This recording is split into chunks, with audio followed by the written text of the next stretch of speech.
Okay, so here is my review on Scoot Airlines. So Scoot Airlines is a budget airline that flies Australia and all around Asia.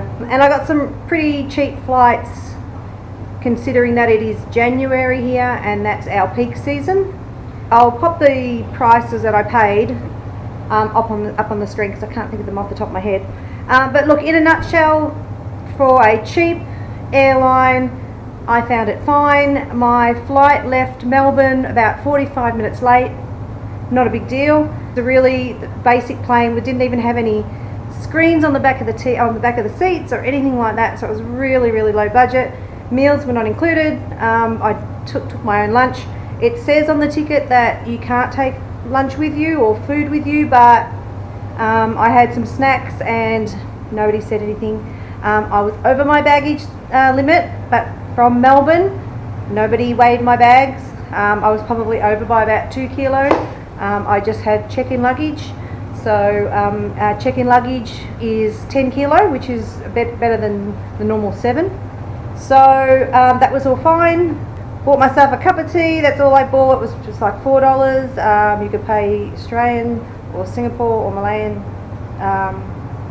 cash to buy something on the plane. The meals were quite expensive.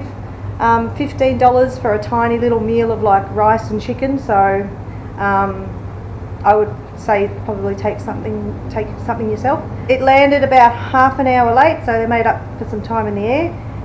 That was really good. The toilets were clean on the flight. They'd been cleaned halfway through the flight, I think, because when I went about halfway through the flight, it was a 7-hour flight. The toilets looked like they'd just been cleaned and they were really spotless. Overall, I was really happy with the flight. Took a while to get through customs. I flew into Singapore first, so it took a while to get through customs, over an hour. But Singapore can be like that. 1 minute you can get through really quickly, and the next minute a couple of flights will come in and you could be waiting a while. But that's Singapore. Yeah, that was my flight there. Then the next day, so I had one night in Singapore.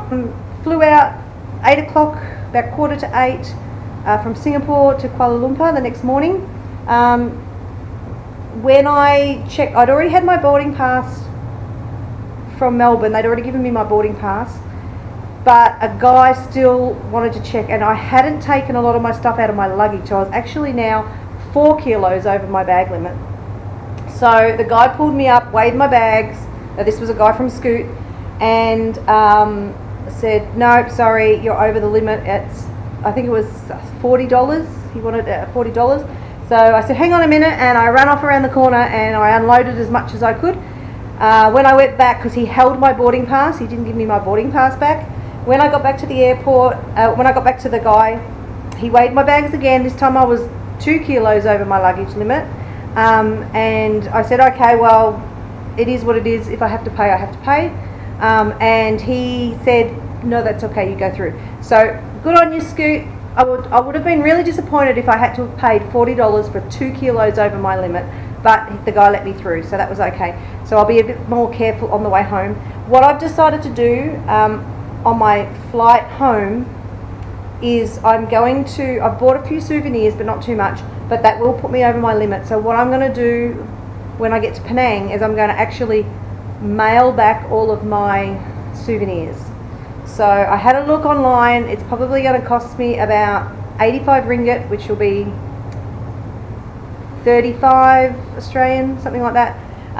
So I'm just going to send it back. Otherwise it's like $80 to get excess baggage home, and I'm not prepared to pay that much. So I'm going to just send all my souvenirs and bits and pieces back and see how that goes, and I'll do that from Penang. So really I can't buy anything else at all. Tomorrow I fly out. I'm flying out of KL tomorrow to Langkawi, but I'm flying with AirAsia, and I've got a high bag limit, so I can take everything with me up to there, and then a ferry down to Penang. So that'll be all cool. So I'll worry about that when the time gets to it. For a budget airline, Scoot was not too bad. I paid for my flight, by the way, so this is not sponsored. But I would recommend, if I wouldn't probably want to fly any further than say a 7-hour trip. But for a short haul flight, which is medium, 7 hours medium, was fine, no problems at all. Take some food with you, take some water with you, couple of snacks, pop a movie on your phone or your laptop or your iPad so you can watch something on the way, take a couple of books, and it's not a bad flight. So that was my review on Scoot. Stay tuned for my Airbnb review on the room that I'm in at KL. Okay, bye bye.